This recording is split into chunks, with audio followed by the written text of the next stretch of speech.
খুব বেশি কাজ না থাকলেও ২০২৪ সাল ছিল দেশীয় ইন্ডাস্ট্রির জন্য ঘটন অঘটনে ভরপুর। রাজনৈতিক পট পরিবর্তনে দেখা যায়নি দেশীয় সিনেমার আধিপত্য, শুটিং পাড়াও ছিল বন্ধ। ফলশ্রুতিতে সেই সুযোগ লুফে নেয় ওটিটি মাধ্যম, স্বাধীন চলচ্চিত্র নির্মাতা কিংবা অনলাইনের সঙ্গীত যোদ্ধারা। এসব প্রতিকূলতার মধ্যেও এবছর দেশের ছবি অঙ্গনে উঠে এসেছে বেশ কিছু নতুন মুখ, যারা নিজেদের কাজের মাধ্যমে ছিলেন দর্শককে বা শ্রোতাদের আলোচনায়।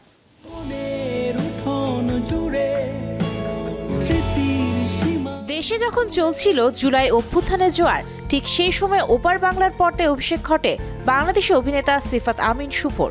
কলকাতা ডায়েরিজ ওয়েব ফিল্ম দিয়ে নজর কাড়েন তিনি। সিনেমাটিতে শ্রীলেখা ও দর্শনা বণিকের সাথে পাল্লা দিয়ে অভিনয় করেছেন। এছাড়া শিরোনামহীন ব্যান্ডের মিউজিক ভিডিওতেও দেখা গেছে তাকে। আমার দিকে তাকান।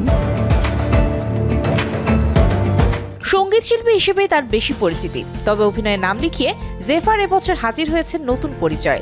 মোস্তফা সরোয়ার ফারুকীর মনোগামী ওয়েব ফিল্মে প্রথম অভিনয় করেছেন তিনি। এদিকে শরতে জবাই পাওয়া গেল অন্য এক নিদ্রা নেহাকে।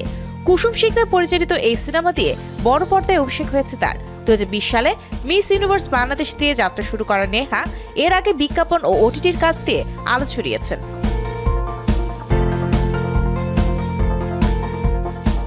নির্মাতা ফারুকের আরেক সিনেমা ৮৪০-এ নবীন অভিনেতা প্রান্তর দস্তিদার নিজের ছাপ রেখেছেন বেশ ভালোভাবে। ফজলুর রহমান বাবু, নাসির উদ্দিন খান, জাকিয়া বাড়ি মমর মতো গুণী অভিনয় শিল্পীদের ভিড়ে হারিয়ে যাননি তিনি। অন্যদিকে এক দশক অভিনয় করলেও এবছরই প্রথম ওয়েব সিরিজে কেন্দ্রীয় চরিত্রে অভিনয় করেছেন শিকদার মুকিত। মেসমেট দিয়ে জানান দিয়েছেন চ্যালেঞ্জ নিতে প্রস্তুত তিনি। এবছর নাটকে অভিষেক হয়েছে মডেল রেহানের। মিজানুর রহমান আরিয়ানের পরিচালনায় যুগন নাটক দিয়ে বুঝিয়েছেন অভিনয়টাও ভালোই পারেন তিনি। রাস্তায় অনেক জ্যাম, ফার্স্ট ক্লাসটা মিস হয়ে গেল। জাহিদ প্রীতমের ফ্রেঞ্জি ওয়েব সিরিজ দিয়ে পরিচিতি পেয়েছেন তরুণ অভিনেত্রী সাবরিন আজাদ। ফ্যাশন ডিজাইনার হতে চাওয়া নিতু চরিত্রে প্রশংসিত হয়েছে তার অভিনয়। বোন মেহজাবিনের পথ ধরে অভিনয় শুরু করেছেন মালাইকা চৌধুরীও। মোস্তফা কামাল রাজের সন্ধিগণ নাটক দিয়ে অভিনয় অভিষেক হয়েছে মালাইকার।